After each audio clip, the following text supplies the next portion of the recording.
गांव और शहर की बेटी का माँ के लिए प्यार।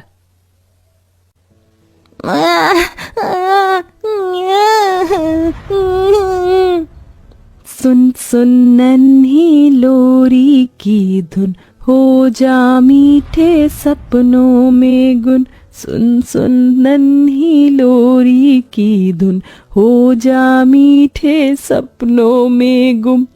तारी रा रा रम, रा रा रा रा रम।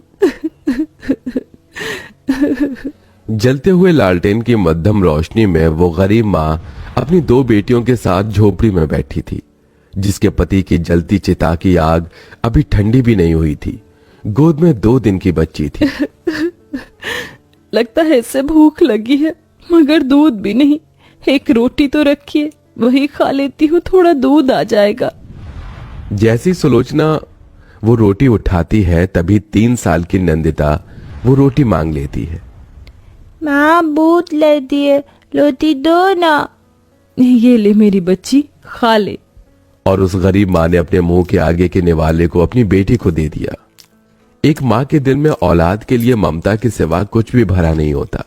सुलोचना की शादी सुदेश से हुई थी। जैसे तैसे दोनों का जीवन गरीबी में गुजर बसर हो रहा था, जिससे सुलोचना को नंदिनी और 2 दिन पहले एक और बेटी हुई। मगर दुर्भाग्यवश एक हादसे में सुदेश की मौत हो गई। उसने उस परिवार को तिनके की तरह बिखेर दिया। ऐसे में समाज ने उस माँ को कोसने में कोई कसर भी नहीं छोड़ी।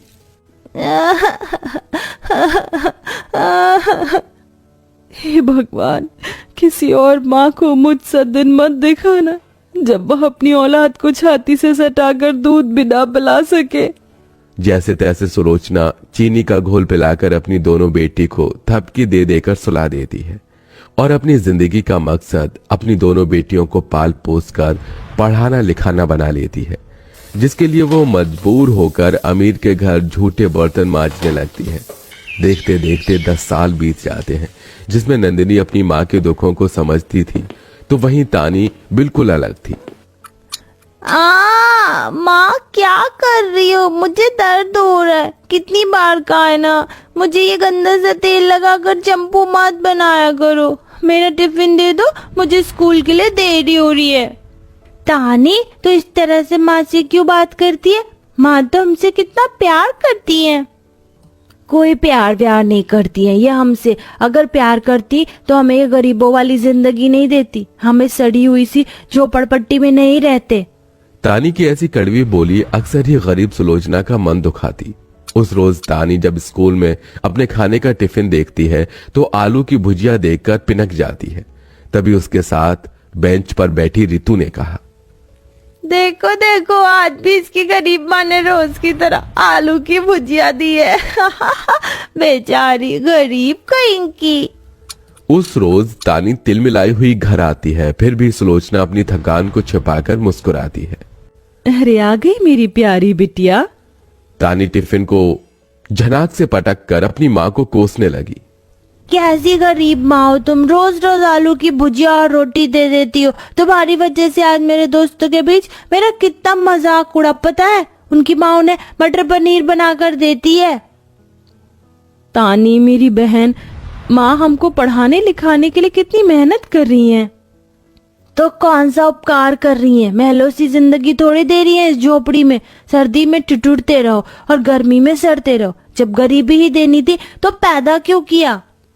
तानी के उस सवाल ने उस गरीब माँ के मन को छलनी छलनी कर दिया। मैं एक अच्छी माँ नहीं बन पाई। तभी डबडबाई आंखों से नंदिनी ने सुलोचना को देखते हुए कहा, माँ मुझे नहीं पढ़ना, मैं भी आपके साथ काम करूंगी। दिन गुजरता गया। नंदिनी ने पूरे घर की जिम्मेदारी संभाल ली और सुलोचना अब बर्तन मांजने के साथ कोठी में रोटी बनाने का काम भी करने लगती है, ताकि वो अपनी दोनों बेटी को हर खुशी दे सके। हालांकि तानी को कपड़े लत्ते से लेकर हर चीज मांगते ही मिल जाती, पर नंदिनी कुछ भी नहीं मांगती। मगर कहते हैं ना, दुखों में पली औलाद बड़ी दिमागदार होती है। कुछ दिनों बाद गांव में सरकारी सिलाई सेंटर खुल गया। माँ, गांव में सरकारी सेंटर खुला है, वहाँ पर फ्री में सिलाई और मेहंदी सिखाया जा रहा है, मैं भी सीख लूं। तभी तानी ने इतराते हुए कहा, दीदी तुम यही गंवारों वाले काम सीख सकती हो, पढ़ाई तो तुमसे हो ही नहीं। हाँ।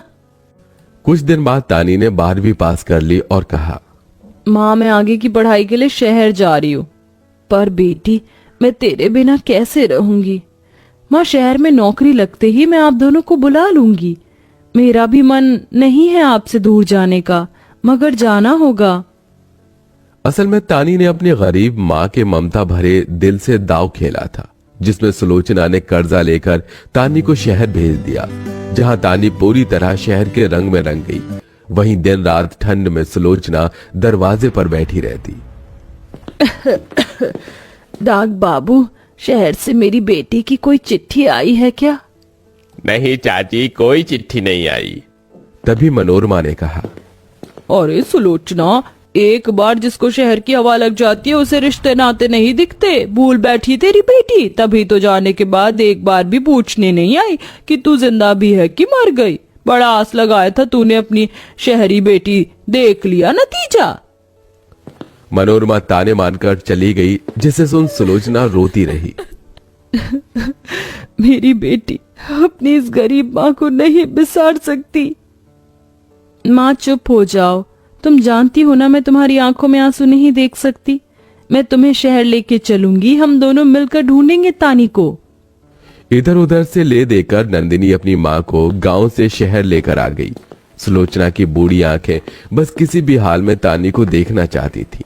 तभी दोनों ने उसे कुछ आवारा लड़कों के साथ जाते देखा। हाँ वेल, आज की पार्टी बहुत अच्छी थी। वो तो होनी थी, तानी ने जो दी थी। नंदिनी, वो देख तानी। तानी रुक जा बेटी। सुलोचना नंदिनी का हाथ छुड़ा के जैसे आगे बढ़ी, कमजोर शरीर की वजह से वो जमीन पर गिर गई। तानी, क्या ये दोनों गंवार तुम्हारी माँ और बहन हैं?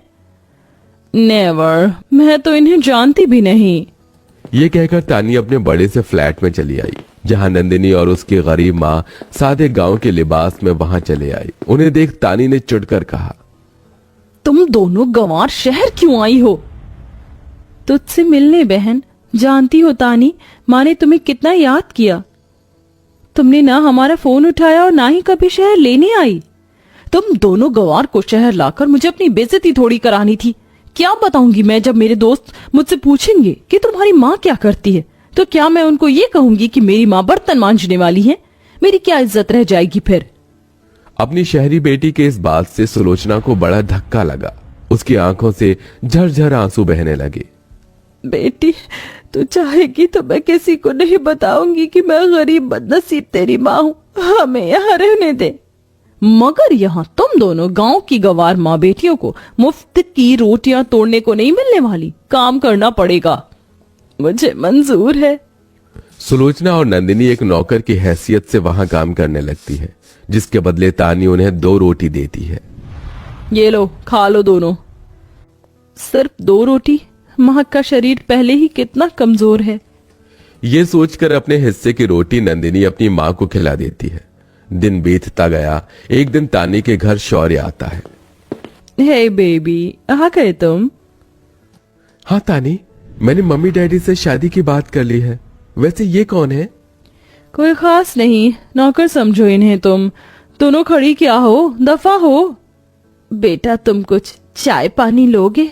तानी अपनी माँ और बहन को आंखें दिखाकर भेज देती है और किचन में आकर उन्हें धमकाने लगती है।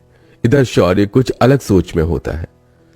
पता नहीं क्यों उन माँ जी की शक्ल तानी से मिलती है। तुम दोनों से मेरी खुशी देखी नहीं जा रही।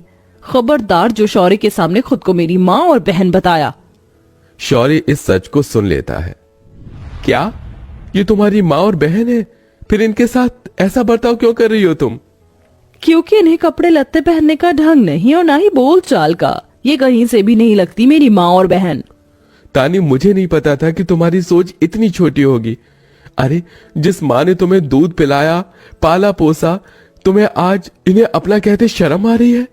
और अपनी जिस माँ और बहन को तुम गंवार कह रही हो ना, तुम्हें इस शहर में भेजने और अच्छी जिंदगी जीने के लिए ही वो आज इन हालातों में है।